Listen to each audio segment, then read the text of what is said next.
Okay, we can start. Hi, everyone.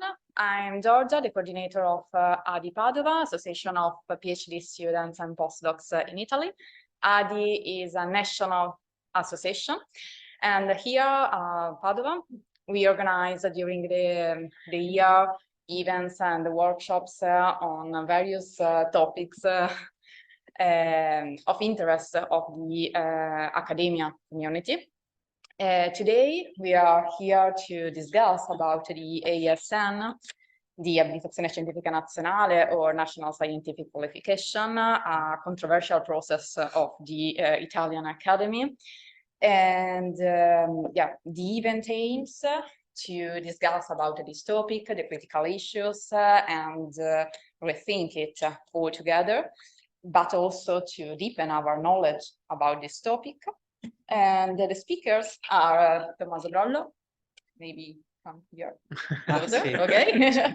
Tommaso Brollo, Deputy Secretary of ADI Nazionale, and Federico Chiariotti, a member of National Direction. So also for the ADI Nazionale, thank you for being here, and leave you the floor. Okay. Okay. Ci appoggiamo.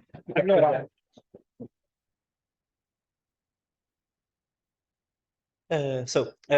Sorry for being late, but unfortunately the trains cannot be reliable as we would like them to be.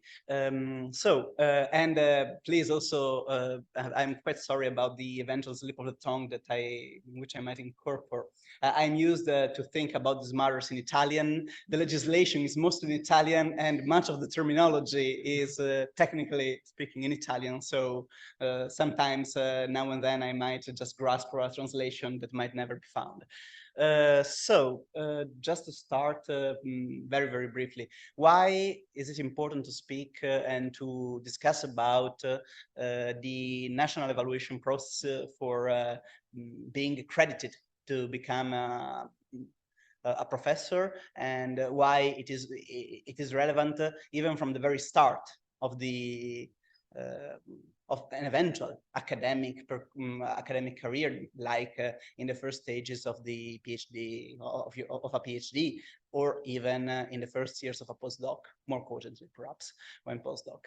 Well, it is because the evaluation processes are very pervasive in their nature, in the sense that whenever we say that an evaluation and a metric is in a way performative, in the sense that when we set a target, a rule, a measure, then the people in the system, the people that live and work in that system will strive to get to that measure, to behave as the measure, as the system, as the evaluation will eventually will expect them to be measured, in the sense that, for instance, when I'm at school, I'm supposed to study for an exam, for a proof and the like, just to get a mark. Not only just to get a mark, but the mark is the means and the end of a study evaluation process. So I'm mark-oriented in my study, for instance, or sometimes I'm mark-oriented in my studies. Similarly, for science, and the pervasivity of the evaluation process to become eventually professors in the Italian academia is particularly marked, due to the fact that the role of associate professor and afterwards that of full professor are the only full-time and stable positions that might be found in Italian academia. That is, if one wants to continue to have truly a career, a living, and perhaps some serenity, some peace of the mind in this environment, then, well, he has to worry about the evaluation processes that might become more stringent later on in his or her career. Secondly, it affects also the way in which we think and we do our scientific activities. For instance, the fact that the quantity of papers that one publishes is relevant to become a professor means that everyone from the very start of their careers will strive to publish as much as possible. And this means also, for instance, that most scientific papers are, it induces publication behaviors that are then conducive just to the eventual habilitation to become a professor, the eventual certification as a professor, and not, for instance, as a truly genuine, curiosity-driven scientific approach. So, for instance, I don't know, in the scientific, in the hard sciences field, I might just chop my papers in 3 or 4 different papers just to speak about different aspects of a project that eventually I could have summarized in a single paper, or I strive to work on 12 or 15 different papers with 12 or 15 different people just to get at the end the 35, 40, 45 papers that that might be needed for the evaluation. Now, technically, this national evaluation is something that is relatively new to the Italian environment. It is something that has been introduced in particular by the Gelmini law, the Legge 240 in 2010, and it aimed originally at a very noble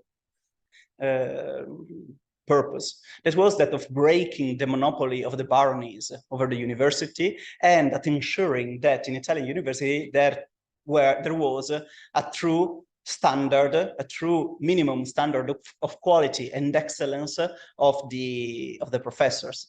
And by doing so, they then defined this national evaluation moment with 2 more detailed acts that are the President of the Republic's Decree 222 of 2011 and the Presidential Decree 95 of 2016. And these 2 decrees, these 2 governmental decrees, detail what, however, are the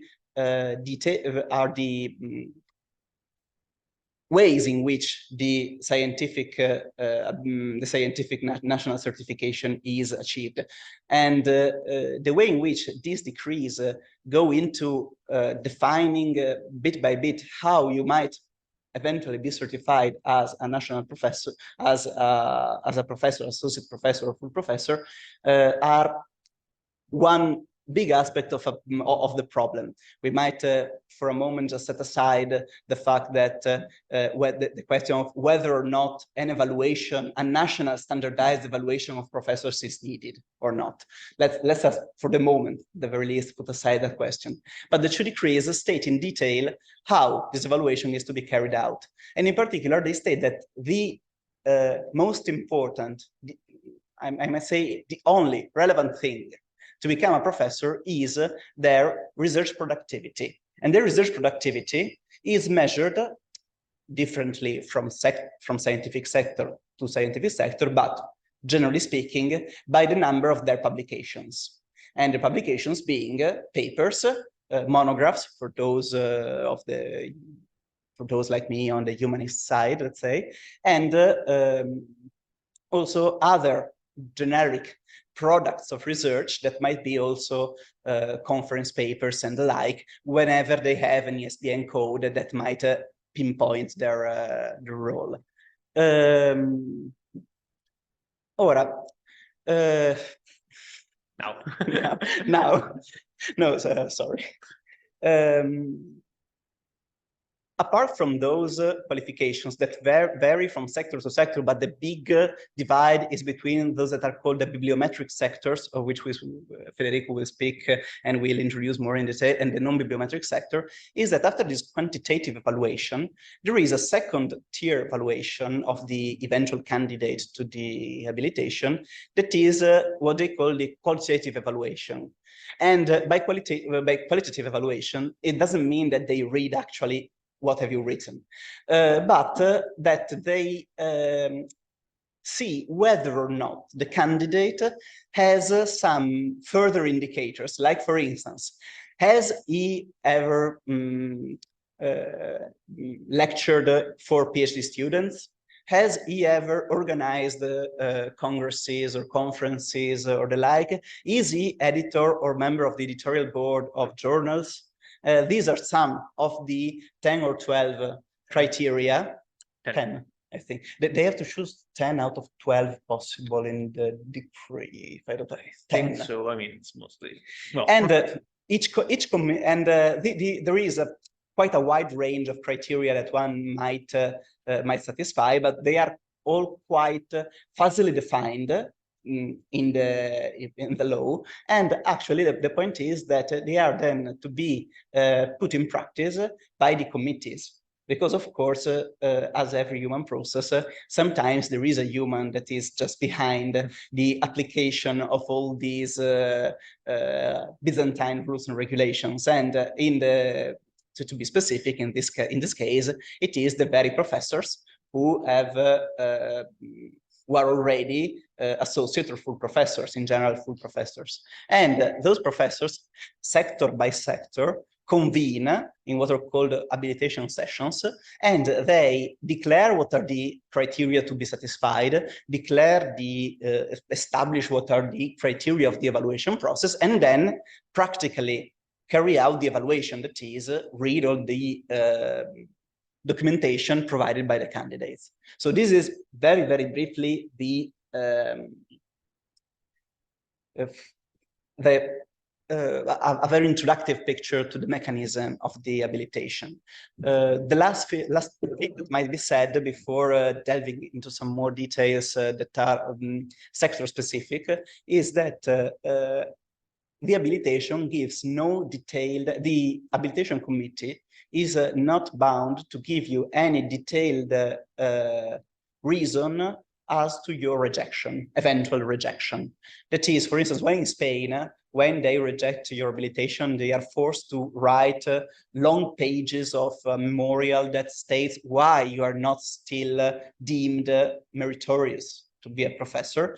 In Italy, they have just to say that, for instance, your publications are not interdisciplinary enough, or your publications are too interdisciplinary. It is a live case scenario. In some sectors, like in the first round of national habilitation, I think in 2016 was the first one. Yes, there were a lot of people who got rejected sued. Basically, they went through the courts, and some eventually won, others didn't. In some sectors, not in all sectors, but in some sectors, the practice that has come to be in the next sessions and for the next committees has been to give as little information as possible, because any information to a rejected candidate could be used in an eventual lawsuit. So basically, there are sectors where your evaluation is just the candidate has shown scientific maturity to the role of associate professor, or the candidate has not shown the scientific maturity appropriate to the role, which means that you have absolutely no information, and the only thing you can do is try to interpolate from the CVs and the publications of the people who did get it and the ones who didn't get it, to kind of try to understand what are the hidden criteria. I don't know if you had anything else. Otherwise, no, I didn't have anything else to add, and you inserted yourself perfectly. So to go a bit more into the detail and how do you get this habilitation? It's a three-step process, basically, because there are three things that will be evaluated. There's one automatic step that Tommaso was mentioning, where you have to basically insert into a database. Some universities, in some cases, like most of your publication, will already have been inserted by some professor or other that was your co-author. Other times you have to do it yourself, but basically into the database, you have to insert your publications, your research products, with the ISBN codes so that you can have, they can link them to the Scopus or Web of Science records. These are aggregators from, I think Scopus is Elsevier, and Web of Science is Clarivate. It's Clarivate from Springer, but anyways, from major publishing companies, and they record basically worthy, quote unquote, publications and citations. And this is important for basically all the hard science and engineering sectors. I think also some parts of Some economics psychology, and no, some of agricultural economics and like, I don't remember, practical anyways. economics. Okay, so if you are in STEM, essentially, you will have to reach a certain number of citations and a certain H index, usually. The H index is, for example, if I have at least 5 publications with 5 citations, my H index will be 5. If I have 6 with 6 citations, it's 6. But anyways, you will have to reach a sector-specific H index, number of citations, and number of papers in the past 5 or 10 years. And those are sector-specific, and they are computed as basically taking the median of all of the candidates from the previous round, the accepted candidates from the previous round. The accepted candidates from the previous round. So, I mean, since it's a median and only the accepted candidates count, and all of those will be above the median from the previous one, it keeps rising. So there are these 3 criteria that supposedly are designed, I mean, in the end, they are designed to keep rising at every successive round of habilitation, and you need to have at least 2 out of 3. In a lot of sectors, there is also this hidden, not rule, but rule of thumb that says that if you don't have all 3, you will probably get rejected. But I mean, this, you will see that there are like the hard rules, which say, like the hard rule says you need to have at least 2 out of 3. And then there are these kind of soft power. Soft power, yes, the community, like, you know, you've heard from someone, your professor will say, nah, it's better to wait until you get the 3rd one to do it. But anyways, this is the first step. If you don't have that, the system automatically rejects you, and you don't even get, like, your application doesn't even get to a human. Nobody will see it, and you get rejected. If you do pass the first automatic evaluation stage, there are 2 things that get evaluated. The first one is these titoli, these titles that Tommaso mentioned. There's 10 of them, these 10 criteria, and they are pass-fail. So you can present some documentation for each. Like, for example, one that I think is common to most areas is if you have done any research activity or teaching activity abroad. So if you have been abroad, for example, as a postdoc, you can attach a PDF of your contract of employment at your university research center, whatever, abroad, write a few lines that describe why this would allow you to get the title. And then if the committee says, yes, this is enough, they give you a point. If you get to at least 3 points out of 10, you pass this criterion. So you have enough titles. And these are usually about your research career. So for example, if you have managed projects, or you've worked in international research groups, or you worked abroad. A little bit about your teaching. So there's one on teaching, but that is usually one that for associate professor position, almost nobody ever gets. Because you have to have had PhD students or taught courses for usually for multiple years in PhD schools. And that is not usually a thing that you have as an early career researcher. So after 4 or 5 years, 6 years, 7 years from your PhD, it's usually few people have already had PhD students, have already taught courses in PhD schools. So that is, for example, one that almost nobody ever gets.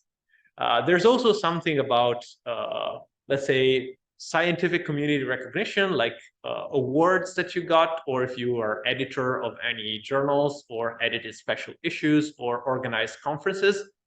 This is also often a bit hard to get, because they often want high reputation conferences and journals, which usually don't hire as editors early career researchers. So it's kind of a loop. And there, I mean, at least in scientific sectors, I don't know about the humanities, there is something about technology transfer and other activities. So if you worked in the private sector or had any patents, for example. So you have to have at least 3 out of 10. The criteria might be different by sector. Yeah, sometimes some commissions also decide which of the 3 criteria are to be satisfied. And so you don't have to get 3 criteria out of 10, but you have to satisfy precisely 3 criteria. For instance, it has happened with my commission.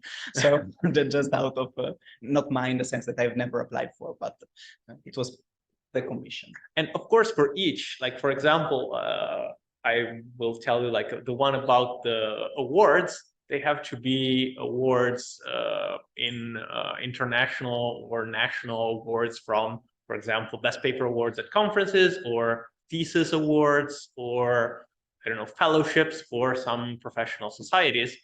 But what is a worthy award? At some point, they might say that the conference is too small, or that the professional society is not relevant to that sector. And this is one of the big problems of the division into specific scientific sectors, because each sector has a different community, and inside each sector there might be multiple communities, and of course there might be people who do interdisciplinary research who are across sectors. So maybe they are in one sector formally, but they work on topics that belong to another. The borders are not hard and fast, they are kind of porous. And if you find yourself inside a smaller community within a big sector, you might have a lot of problems reaching the numbers. So, for example, getting enough citations because there's other people in your scientific sector, but not in your community, or in a bigger community, and publish a lot more and get cited a lot more. So your medians are very high. If you are working across sectors, both sectors that you might belong to might tell you, no, you belong to the other one, because they have no obligation to tell you, okay, to accept you, let's say. So this is kind of the second step, these titles.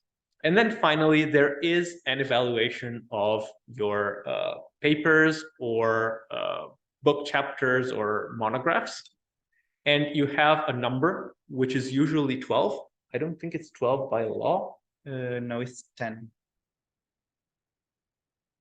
I had 12. You had 12.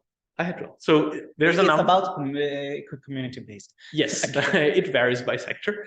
And so you upload published papers, or again, book chapters, monographs, relevant research outputs, which might mean different things in different fields, and you get evaluated.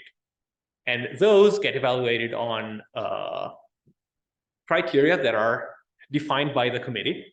So it might be that if you are not first author in a lot of those in some communities, like if you're not first author in most of the papers that you upload, then it's not a positive evaluation. Usually the journals in which you publish are determine a lot the judgment of on whether it's enough. And often they will also evaluate whether the topics are relevant. So if your research is kind of interdisciplinary, or you've done some work outside of the sector, this might be a reason that you get rejected, unfortunately. But it all depends a lot on the committee, because the committee decides the criteria. And sometimes even the same committee from one quadrimester to the next might choose differently. And if you get rejected, you get, again, some reason which might be more or less cryptic for your rejection, and then you are banned for a year. So you have to wait a year before you try again. So this is essentially how it works for you as an applicant. And about non-bibliometric sectors, I don't know if you wanted to add anything though on the first criterion, because it's a bit different.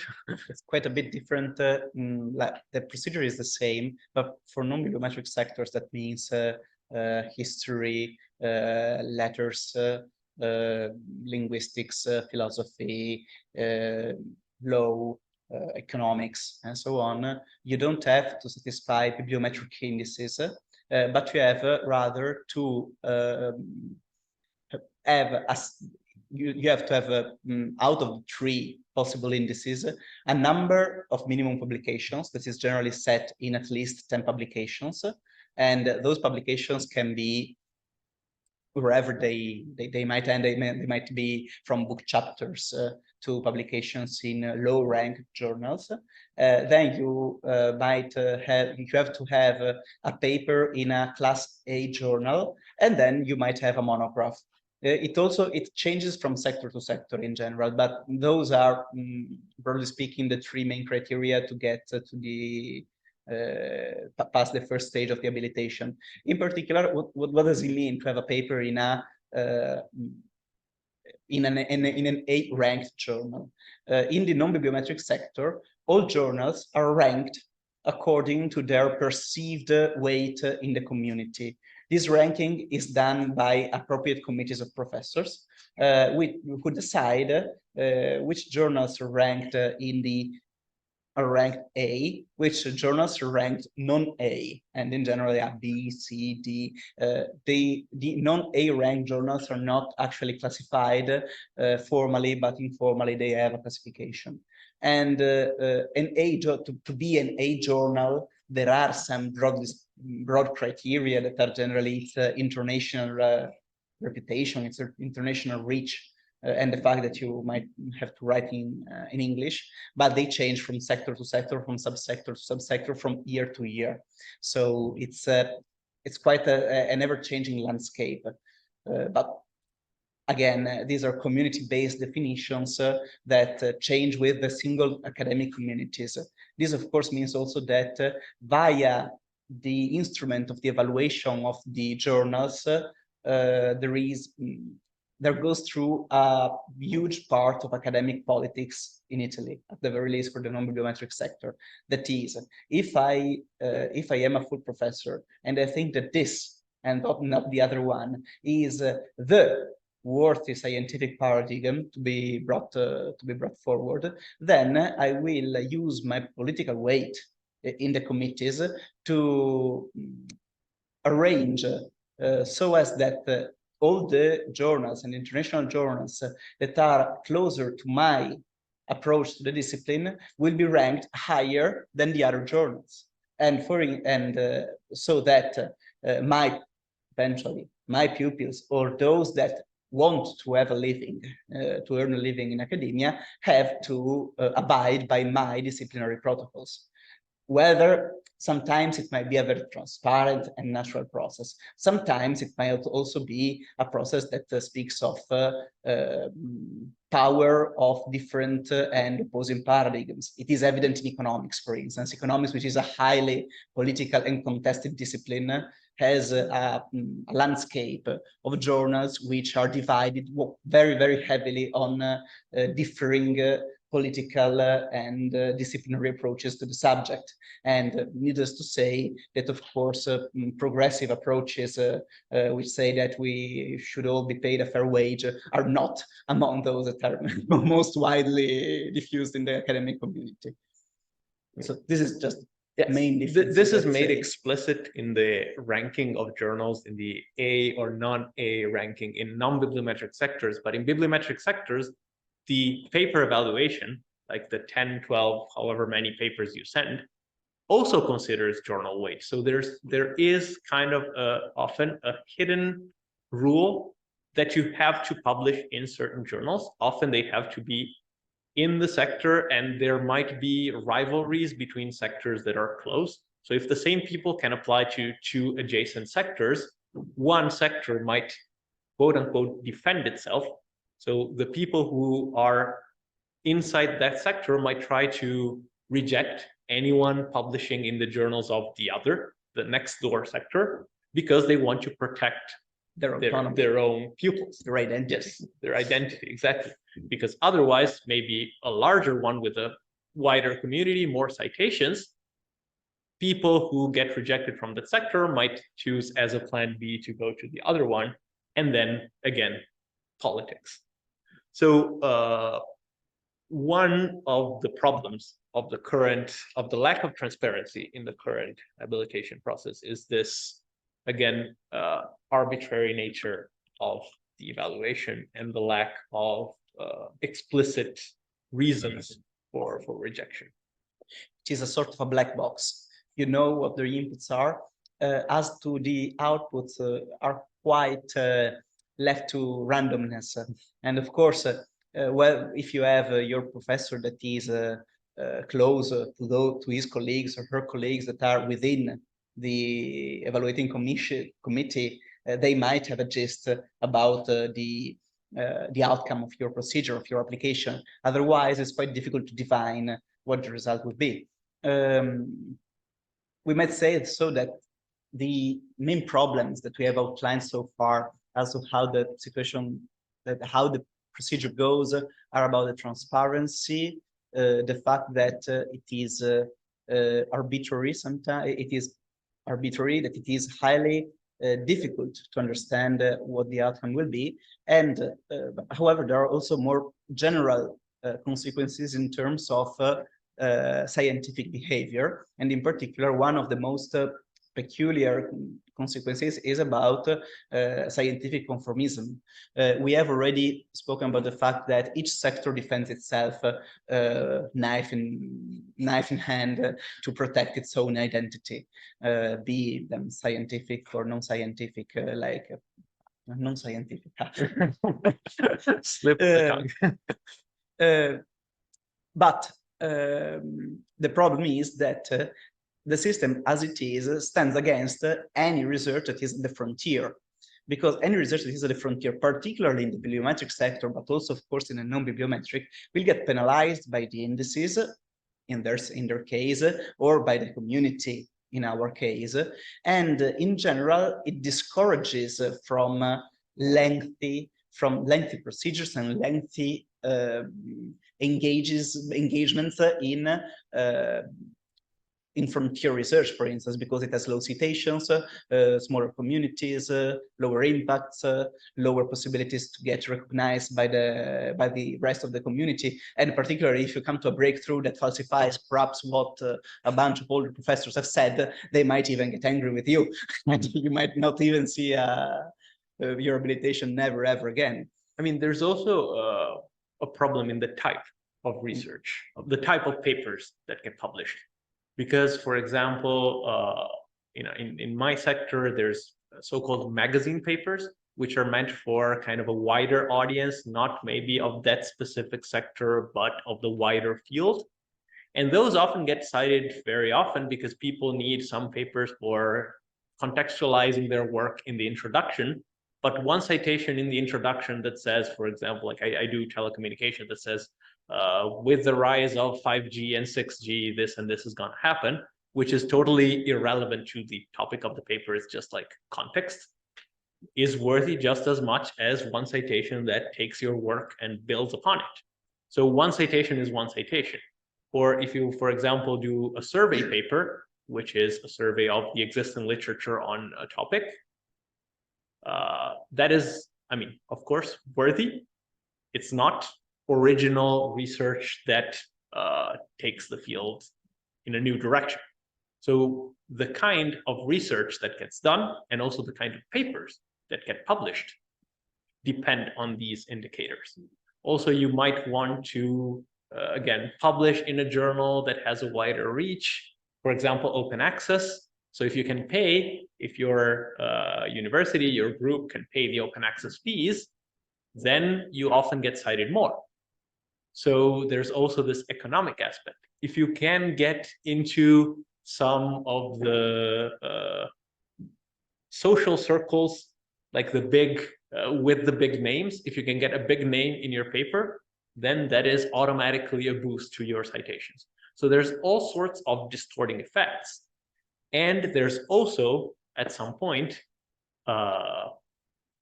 not super ethical, like let's say gray area behavior. You all know about self-citations, and that Italy in particular, and Italy after the introduction of the national habilitation, has a self-citation problem. So the Italian miracle, they called it. Yes. The number of citations to Italian papers increased by an completely unbelievable percentage between 2010 and 2020. Italy makes research that has a higher impact than the UK Germany, and France, second only to the United States, and this with declining funds to academia. And this is something that has been labeled the Italian miracle.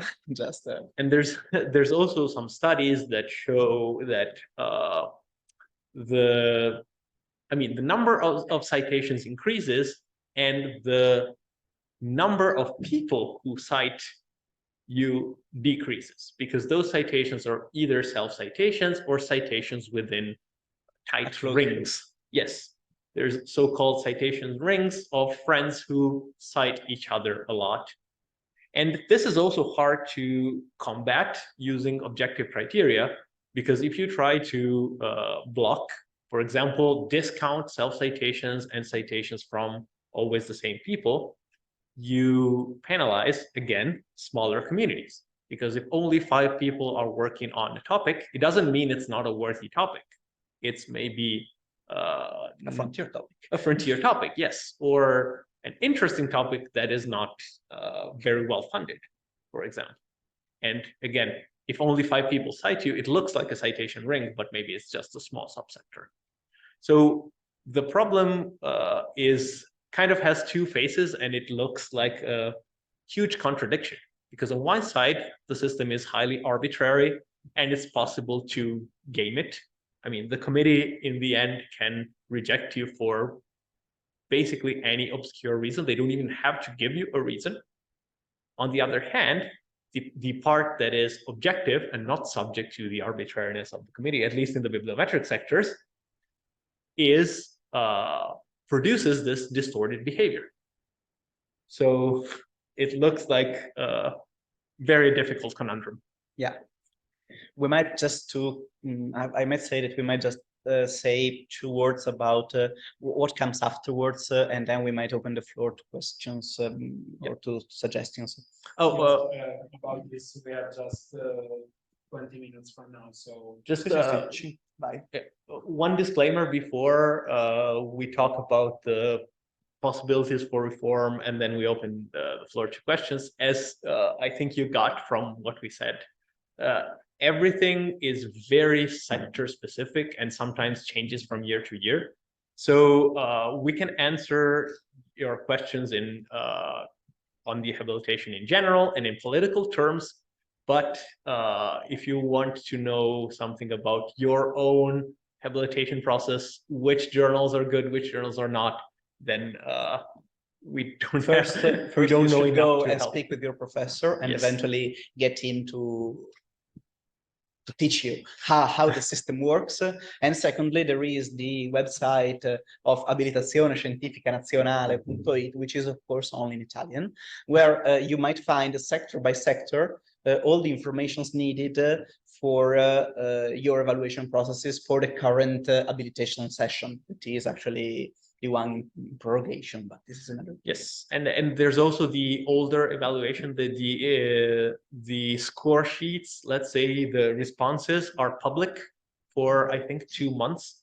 Yes. So after a while they get removed from the website, but right after they get published, you might get to see the CVs and papers and the judgments of the committee on the people who tried it last round. So just as a conclusion, we might say that there are some, what appears eventually from the discussion that we have had up to this point is that there is a need for reform, to reform this system. Moreover, there is a need for reform that is the more relevant after the adoption of the last reform of the university careers, so that they have changed the structure of university career, somewhat anticipating the moment at which by which you have to be an associate professor. You have to become an associate professor. That is between you have just 10 years total before you have to become an associate professor. And moreover, with the structure of those of the new postdoc career that is articulated between some research contracts, if ever, and a 6-year tenure track, that tenure track postdoc, tenure track research position. It means that the research habilitation, particularly in some sectors and some poorer sector, we might say in some defined sectors than other, ought to be possible quite sooner than before. And in this sense, moreover, the last round of national evaluation has proven to be quite problematic also from the professor's side. Several complaints have emerged, several problems, several dysfunctionalities have emerged in all their evidence, in all their strengths. So we have started the process of to discuss possible ways to reform the system, and we think that two of the principles that should guide an eventual reform of the system, not for the time being, because there is no political space to arrive to that point, to discuss generally the evaluation principle. But the two polar stars among which we would like to set a possible proposal for reform are, on the one side, a process that allows for transparency, clarity, and a certain degree of reliability of the process. That is, if I am a young scholar, a young researcher that has published tons of papers in very highly peer-reviewed journals and the like, I might have a reasonable expectation to get my evaluation, to get a positive evaluation at the end. That is, one of the polls might be the unboxing of the black box and making a system that is more stringent in this respect. And the other pole is to allow for the greater diversity of individual ways in which one might arrive at what the law calls a scientific maturity. Because for now, as to now, what is evaluated is just research. It's just research production and research impact. For instance, nothing is said about lecturing. Nothing, even though you are becoming a professor, nothing is said about lecturing. For some sectors, for instance, all the humanities, lecturing is a very important part of what you do before you become a professor. And lecturing is something that will also define profoundly what will be your job afterwards. Well, in all sectors, you might say that. And in this sense, finding, but also, and not only lecturing and research, but also the third mission, people who engage in dissemination, people who engage in technological transfer. Why isn't this part of a comprehensive evaluation system that allows to embrace what the university is or claims to be? That is a place in which you do research, you lecture, you do technological and societal transfer, you do cultural engagement, you do any and all of these things. And you might have very good researchers, very good lecturers, very good transfers, or a mix of the three. And even though a bare basic minimum, a definite core of research excellence, of research prowess ought to be there always, because first of all, we are all researchers.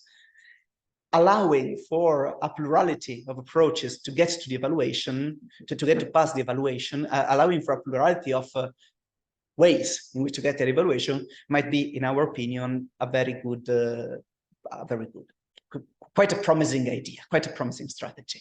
And in this sense, there are on the end, the second element, according to which we think that should be rephrased and rearranged the national evaluation moment is, at the very least, for the associate professor, because it is the most important, the entry point, and it is the entry point to get stabilized in university. So it is the most relevant and the most pressing one, especially for us.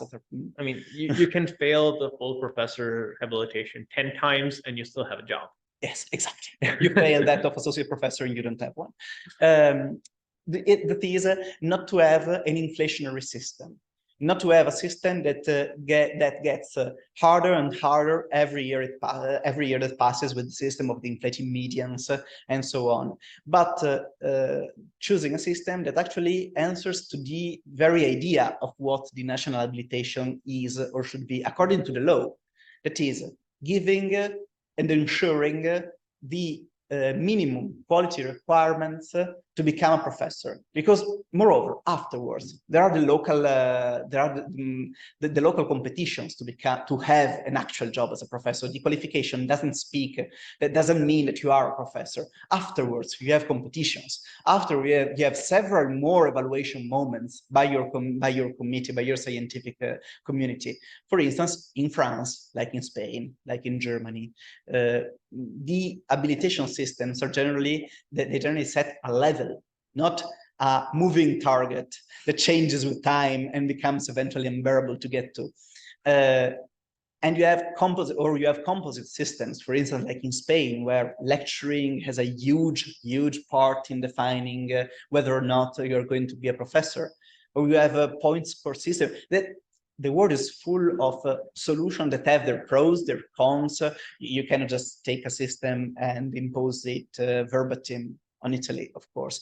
But there are several suggestions that from abroad we might take and import in a system like ours that craves for a system, for an evaluation system that is transparent and that addresses all the criticalities of which was spoken before. I mean, one thing that I would also stress again is that on one hand, relying too much on objective criteria, on numbers, ends up fostering these like undesired behaviors and distorting science.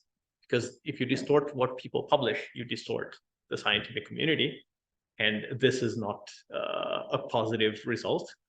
On the other hand, having transparency and detailed judgments ensures that, for example, if you get a positive evaluation 1 year, you cannot have another committee the next year that sets different criteria and then evaluates you negatively on the same point. If you have reached, for example, the number of awards and prizes necessary for associate professorships, it cannot be that next year the result, the criteria is different. So at some point you are sure of where you are and what you need to do to get it next year if you get rejected. Because this is also important, because at the end we know that these criteria will drive how you do research, how you work, how you do, whatever you do over your career. And so having to chase after sorry to interrupt, but we have just 10 minutes for the questions. Okay, yeah, so sorry. I mean, I was concluding anyway, so good, thanks. Yeah, so we hope to have been as clear as it can be, and eventually it's up to you. We could have talked for 3 hours, but yeah. Thanks. Yes. Hello, hi. Thank you, guys. Do you have, just a curiosity, do you have data on what is the average of people getting rejected for the first fascia habilitation? I mean, the data is public. Yeah. On the ASN website. I think the RORs have a huge analysis corpus on the numbers. We didn't extract it actually to be. It changes. It's also very sector specific again, because sometimes some sector also the numbers, like the number of people who apply, are completely different. There's sectors that have every 4 months 50-60 people applying. There's sectors that have 5. So and of course, if you total them up, the ones that have 60 people will count for more. So it's, I think the general number is around 60%, but don't quote me on this. It also depends on who applies, because there is a selection effect. Like usually professors, like your supervisor, who then becomes your boss, will tell you, okay, I think you're ready to apply or not. So this is also skewed because people who are like completely unready usually don't apply. So it's mostly people of in the same range of like career. Sometimes there's outliers, like people who have been abroad for 10, 20 years and they want to come back, and then they have a full professor CV, but they apply for the associate.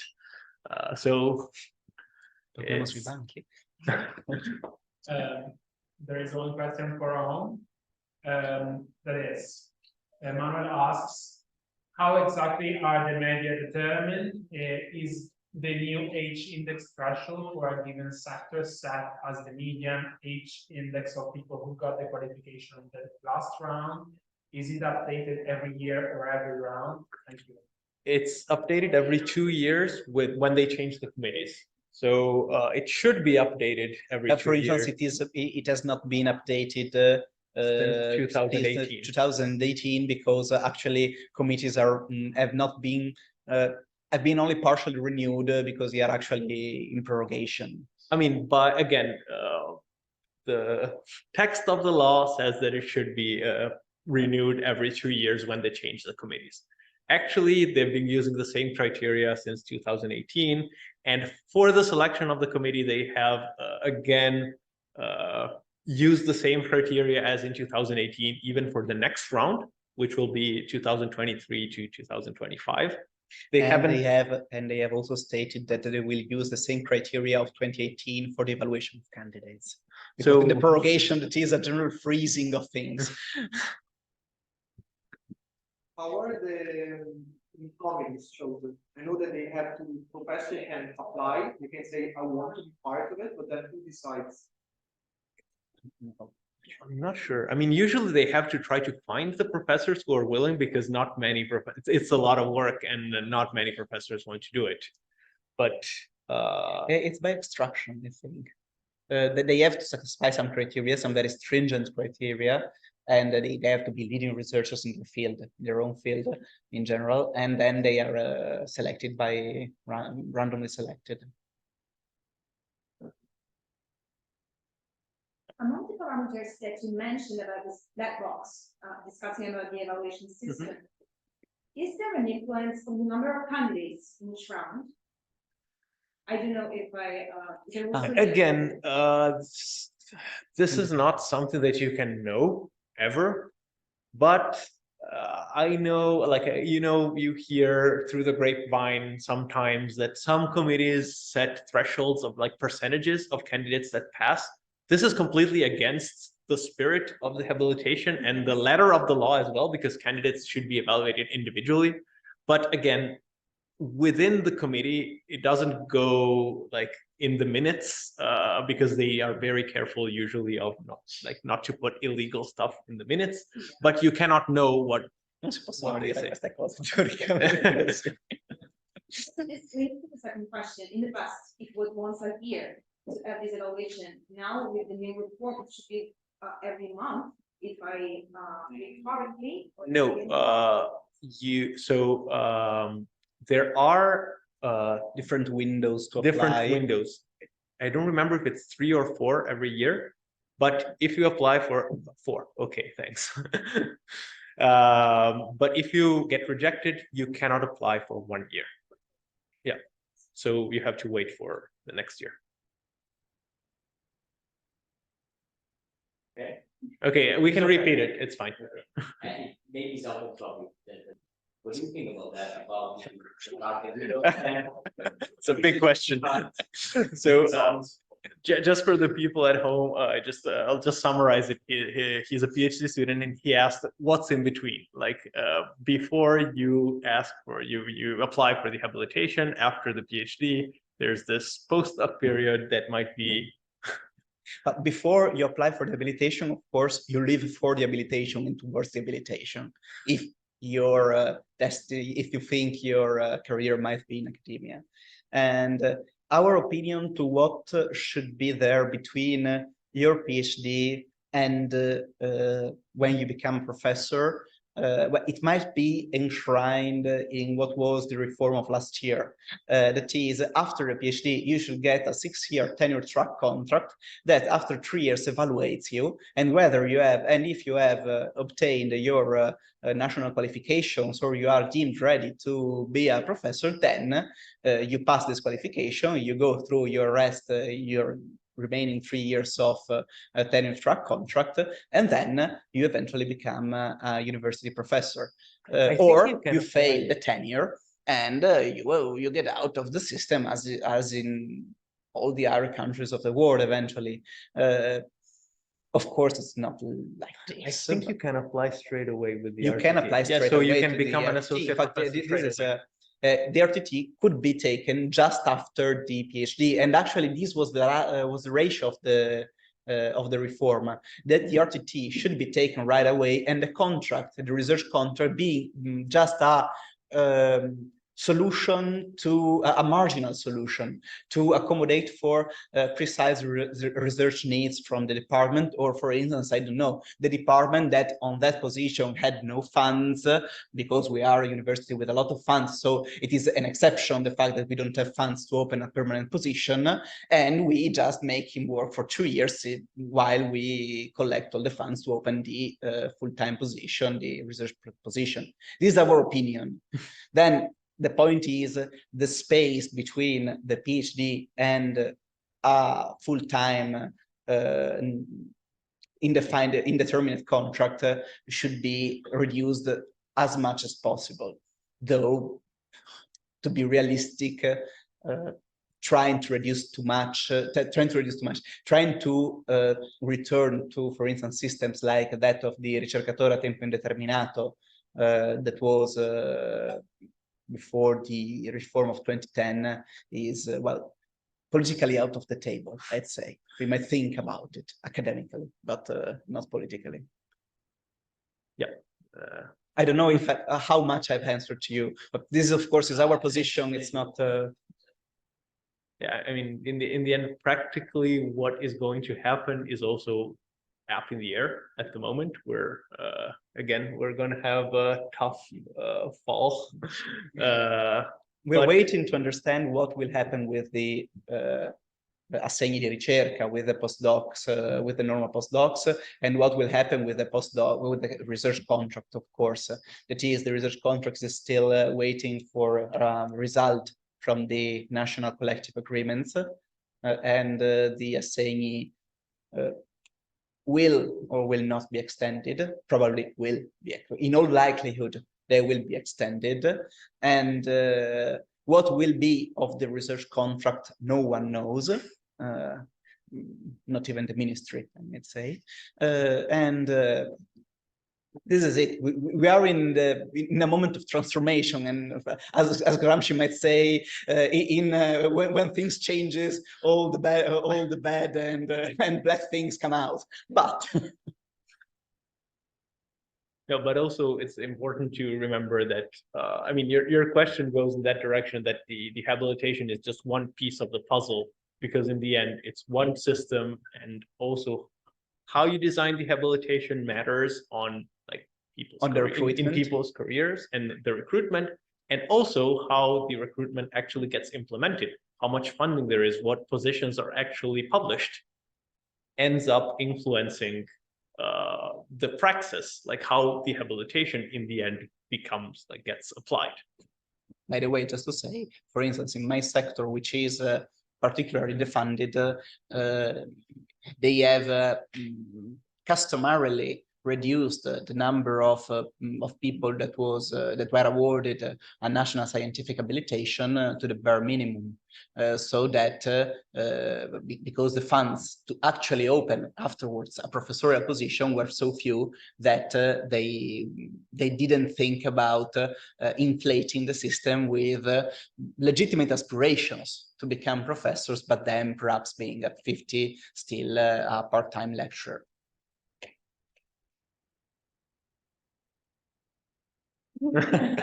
I'm so sorry, but we needed to finish the event. The department kicks out us from the room. So I'm so sorry, but if you have any question, suggestion, consideration, you can send us an email, or better, you can participate to our meeting in presence in Padova. We meet every Tuesday in at the Circolo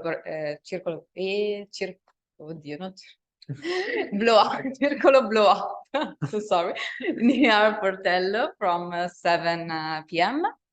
And anyway, I hope that this event was useful and that it provided you some interesting food for thought.